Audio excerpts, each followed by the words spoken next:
Hi there, Buick owners. Today in your 2020 Buick Envision, we're going to be taking a look at and showing you how to install Roadmaster's diode wiring kit. Depending on your need, you can get this in a few different configurations. It's available with a bare end on the RV side, a 4-pole end, or with a 6-pole connection and the umbilical cable to connect to your RV 7-pole. And this is what our diode wiring looks like when it's installed. You can see here the lighting signals on our vehicle are mimicking that of our motor home. And that's the whole purpose of our diode wiring here, is to transfer the signals from our motor home to the lights here at the back of our vehicle. And the diodes are important to act as one-way check valves to ensure that that current flowing from the motor home only goes to our lights here to illuminate them and can't go back down the wiring to damage any of the components on our vehicle. This is my preferred method to have this installation because of how clean it looks when you're done and how easy it is to use after you've completed the installation. It's a little bit more of an upfront install because we are going to have to disassemble the lights here at the back and tap into the wiring, but we're going to cover how to remove the lights, which wires we'll need to tap into, how to make your connections, and also a good pathway to get your wires routed to the front. There are a couple of other options besides diode wiring. You could get bulb and socket, which I really don't recommend that method. They don't work with a lot of the modern lights where it's a bulb that's actually physically installed in here. You have to drill a hole to put it in. I don't like that kind. This is much cleaner. You could also get magnetic lighting, which is an okay option. I prefer this one because it's much cleaner, and the setup every time you want to flat toe is also easier. But if you just wanted something quick that you don't have to spend a lot of time or mess with the wiring on your vehicle, you could go with that option.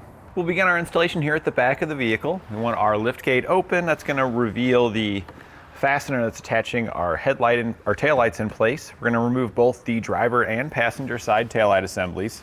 To do this, you'll see there's a slot in both the top and the bottom, so you can stick a flat bladed screwdriver in there and you can pop this little cap out. Behind that, we're going to have a bolt we're going to remove with the T15 Torx. Get that out of the way. And then our taillight assembly here is just going to pull straight rearward. There we go. And it can be pretty difficult. That one came out easy, but it's real hit or miss whether or not they want to come out. If they don't, well, a lot of times what I'll do is I'll kind of rock it back and forth like this while kind of tapping it with my palm of my hand like that if they're being real stiff. But this one popped out of there and pretty nice and easy for us. So we can just lift that out of there. Here's our electrical connector. We're going to push back on the lock tab there, and then we can disconnect the connector.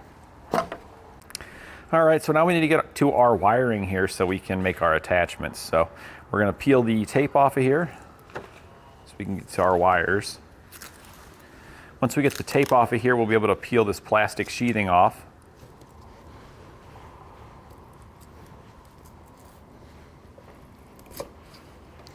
All right, and yeah, we just get this peeled back out of our way here.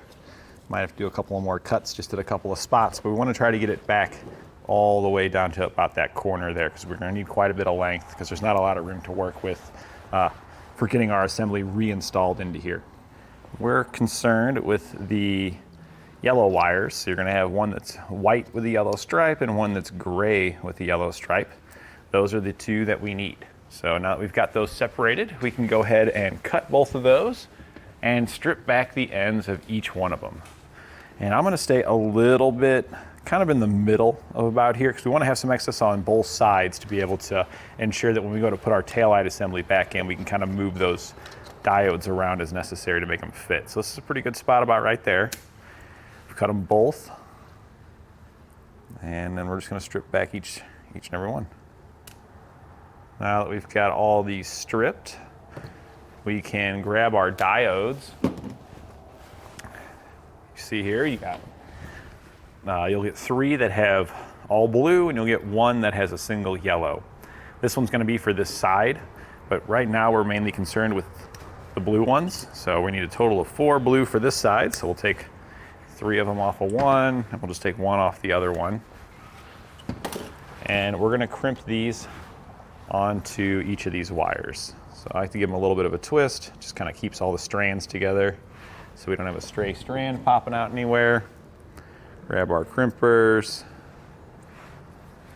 We'll poke our wire into the spade terminal that we pulled off our diode and crimp that down. Now we're just going to repeat that for each one of these wires that we stripped. So now that we've got all of these crimped, we can grab our diodes and hook those up. So this one here that we had these on, we can go ahead and pull those off.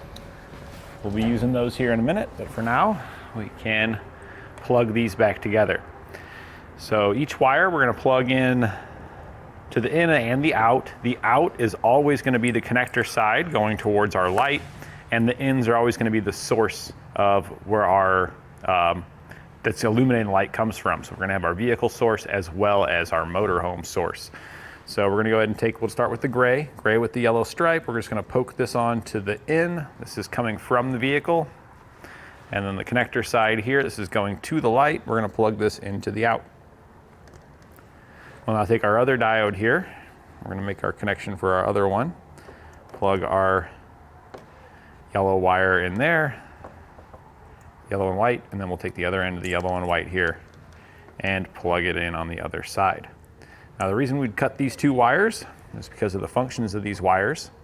The yellow wire with the white stripe on it here is going to be our tail light signal, and the gray wire with the yellow stripe is going to be our stop turn signal.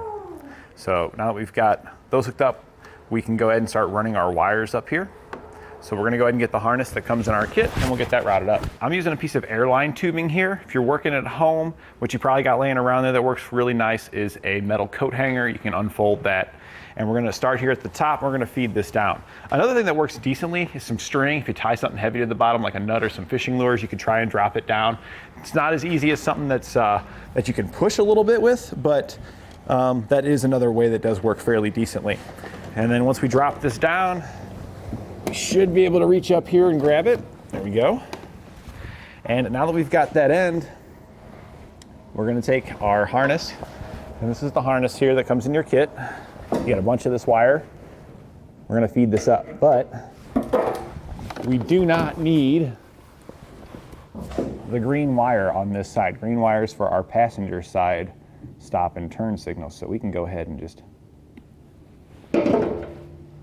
snip that guy right out of there. We'll just pull that down, and then we're going to use some electrical tape to tape it to this end, and then we can use that to pull it up.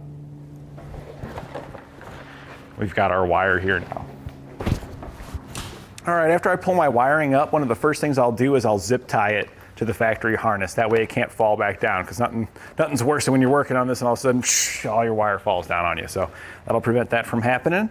Now that we're up here, we can separate each one of these. Now the white wire that I'm separating out here, this is actually our ground wire, but we can get our ground really at any point on the vehicle. Doesn't have to be here at the back, it could be at the very front. So since that's the case, that means you've got a lot of extra white wire here that you could repurpose for something else, which we are going to do. So we're separating those out like that. Separate them a little bit further than we needed to, but that's okay. We're now going to strip back the ends of each one of these, because we're going to use a little bit of this white wire here as a jumper wire, because our yellow wire is the stop turn signal for the driver's side over here, and the brown wire is our taillight signal, and that's for both sides. Problem here is that we only have the brown wire routed over to this side. So rather than purchasing additional brown wire or trying to use some leftover that you might have at the end and stuff to run from this side over to the other side, we know we have excess white wire, so we'll just use a little bit of it to make that jumper from our brown connection on this side over to the other side, which is going to essentially be like running a brown wire over there. Be a different color, but that way we don't have to make any additional purchases. We can do everything with what we've got here in our kit.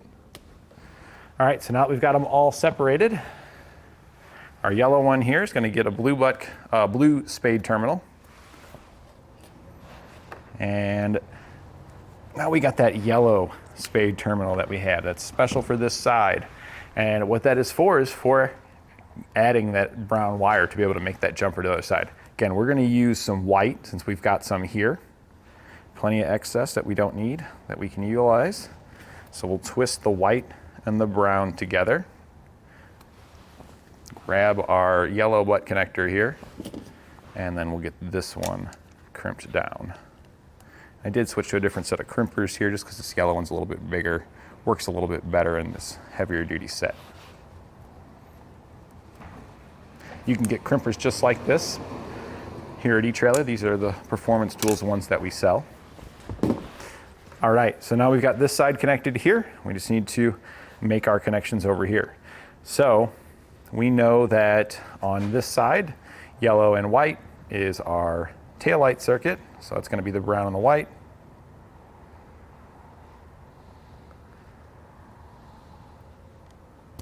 Slide that on there. And then we know that the gray and yellow is our stop turn, which is our yellow. So we'll slide that one on there just like that. And then you can stick these diodes somewhere in here if you like, but you don't really have a lot of excess wire here from the factory. So if you stick them someplace, your connector may not reach your light assembly to reinstall it and stuff. So I usually just stick them together. That works out fine. And then we can put our wiring back inside of our sheathing here. All right, so we got that back together. I'm gonna use a cable tie to secure these to the harness here.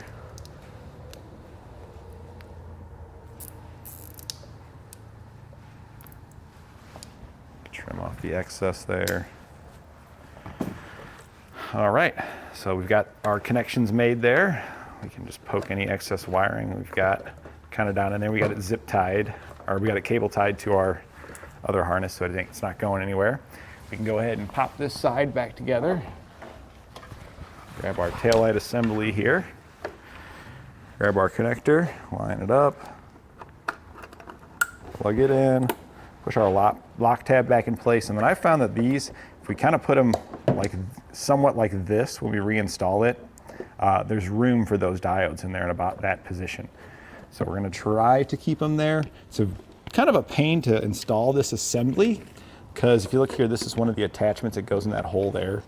So you kind of got to drop this down in here first, and then you can kind of roll the assembly into place. It's actually a pretty difficult assembly to work with. Because you got to check every one of these and make sure that it's lining up with the little rubber grommet that the pegs slide into.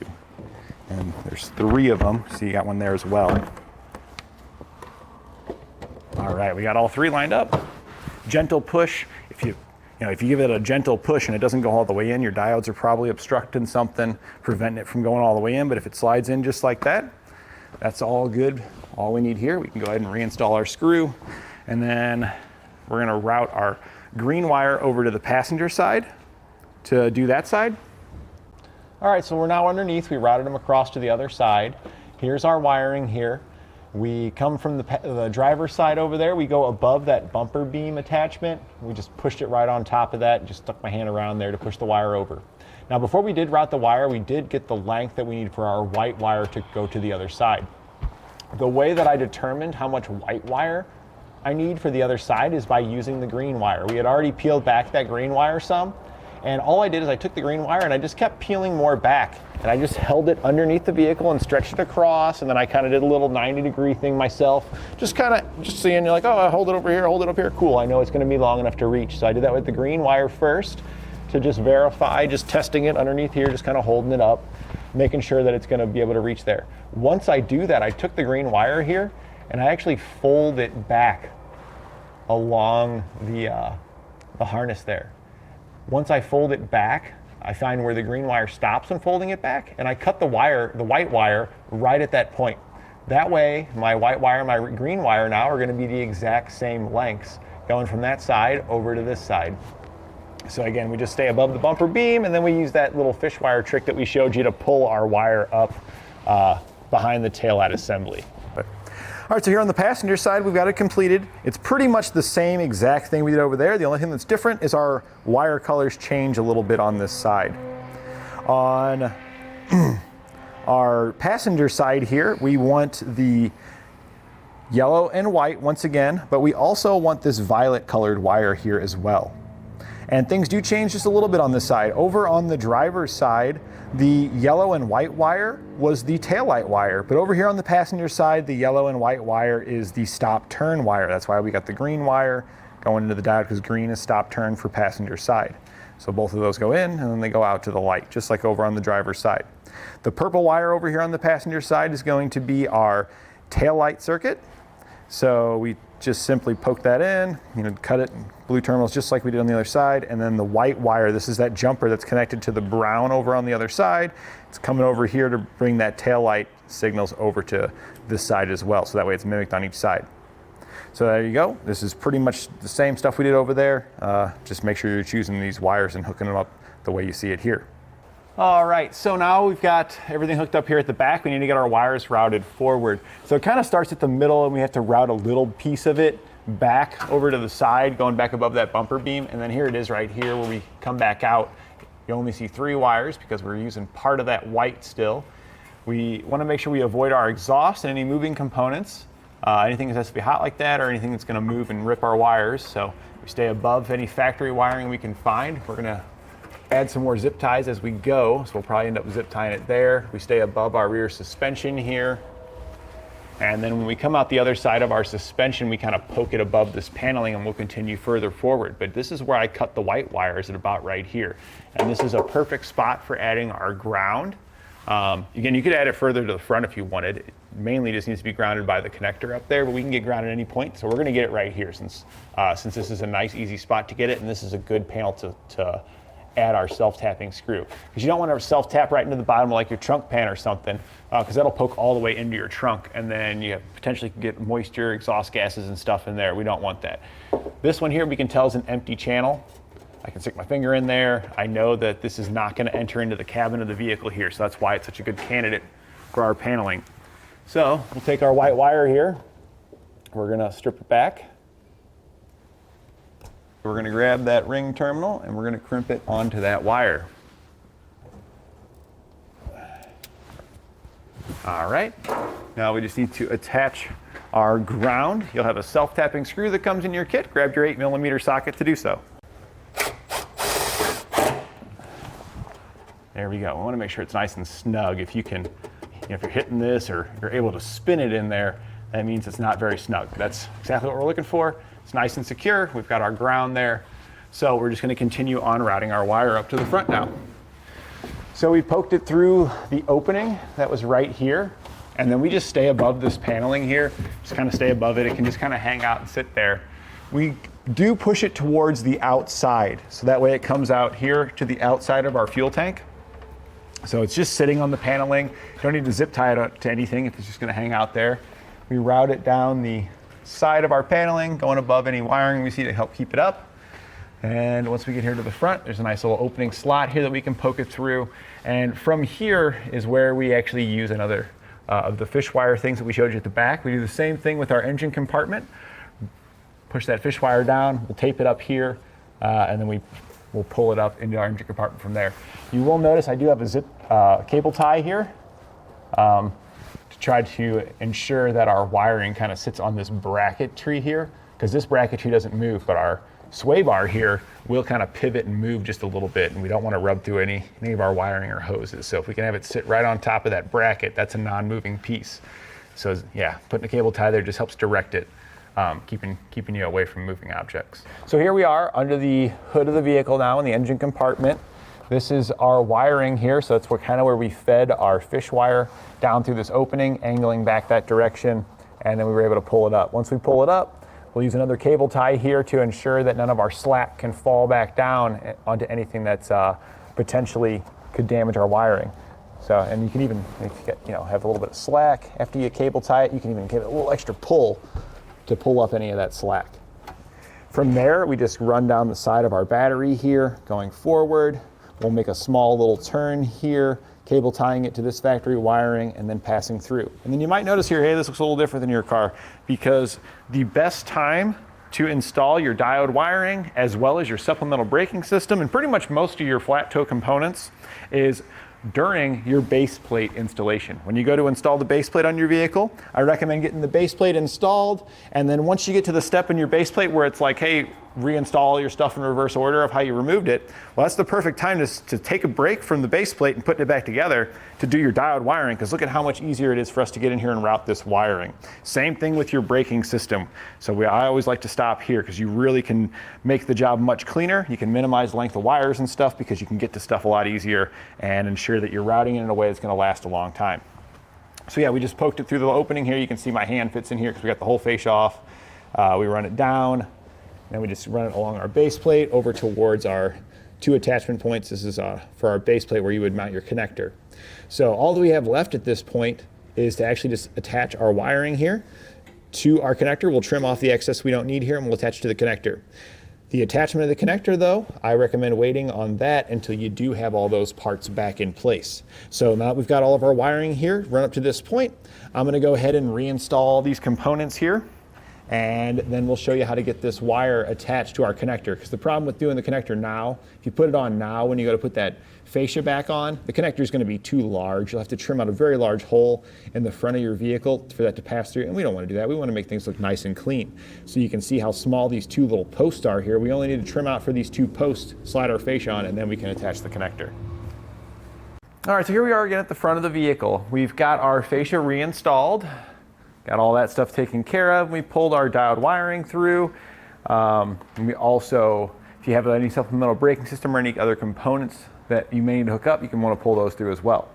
So our attachment point on our base plate is here, so that's where we're going to mount our connector. Here's the connector that comes with your diode wiring. What we're going to do, this bracket also comes with it. This is typically for mounting the connector. If you don't have a base plate that's got attachments like that, you can use this bracket to attach it somewhere. But this makes a great bracket to use for mounting up other components. Our supplemental braking system requires us to have an air connection here at the front. So we can use this bracket along with this bracket by just sliding our pieces together like that to install it. Before we mount it, we're going to take the dust boot that comes in our kit and we're going to slide that over our diode wiring. You can just kind of poke that up in there for the minute. Now we can take the excess that we've got here and we can trim this off. I like to leave enough to where, if I ever need to take the fascia off for any additional accessories and things like that in the future, that we can do this easily. So this is a pretty decent amount here that ensures we can pull it out. So we'll just give it a little cut there.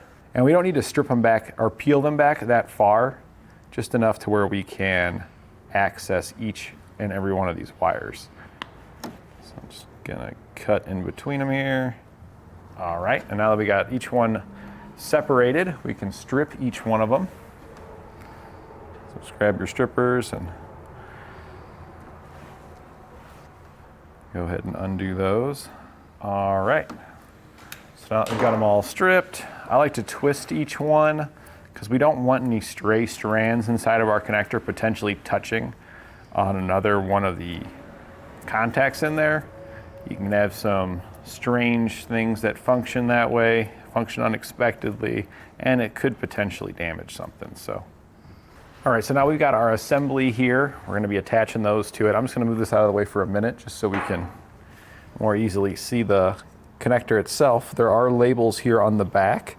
So we'll start at the one labeled GD. GD stands for ground, and that's gonna be the white wire from our harness. So we're gonna unscrew that one. We're just gonna rotate it around and pick all the ones we need. Next is LT, that's left turn. That's the yellow wire. So we'll unscrew that one. Next is RT, that is right turn. That's our green wire, we need that one. Next is S, that one is typically used for like a brake controller and stuff like that, or sometimes it can be used for a monitor light. We don't need it at all. We got a wireless coach link and stuff, so we don't need that one. Moving on to the next one is TM. That's our tail light circuit, which is our brown wire. So we'll unscrew that one. And we're back to white again. The center pin here, we don't need either. That's often used for like a charge line circuit if you wanted to trickle charge your battery when pulling it down the road. We do have charge line kits available here at each trailer if you wanted to add that. So now we've got them all separated. Make sure that you slide your connector through your bracket. And then we're just gonna take each one of these wires and poke it in and then just tighten it down. So I'm just gonna start back at GD again. So we've got in our full circle there. That was white. So it just pokes down in there. Make sure each strand went in there. If you got a stray strand, pull them back out, twist them and poke it back in there. And then just snug it down. All right, so we got all those connected now. Grab your dust boot, bring that back down. Before we slide it all the way on though, we're gonna grab some dielectric grease. You can get this here at eTrailer if you need some, and we're gonna be real generous with it and make sure we got this fully coated up inside of here. We don't want any moisture getting in here, corroding all this hard work that we just did, so pack it on in nice and good. And then you can drop your dust boot down around it. There we go. Get that kind of lined up a little better. Get that dust boot down there. And then to further ensure that we can keep out moisture and that our dust boot doesn't end up sliding off of there down the road or anything like that, we're gonna take some electrical tape and we're gonna tape up each end of our dust boot here. That'll just ensure that it kind of stays in this position, keeping our grease inside of here. All right, so now we'll just mount up our connector. And actually what you can also do, real quick before we mount it, we get some wire loom in our kit.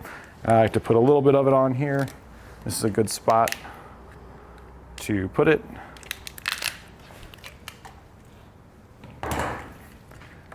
Just because it'll make it look a little bit nicer for you. Put this on here. Kind of hide some of that colored wire, make everything blend in.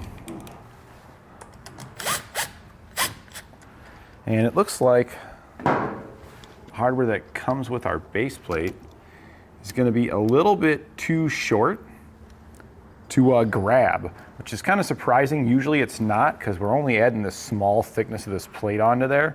But we can see on this one, it didn't want to grab, it pushed in there. So we're going to grab us a couple of slightly longer ones to make sure that this grabs properly.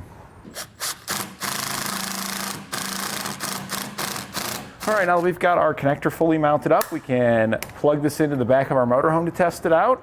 We're going to be using a test box to check ours. Run through all your lighting signals. We want to make sure we have our tail lights, our left turn signal, right turn signal, as well as our brake lights. And with all of our lights working properly, we're ready to go hook up to our motorhome and hit the road. And that completes our installation of Roadmaster's diode wiring kit on our 2020 Buick Envision.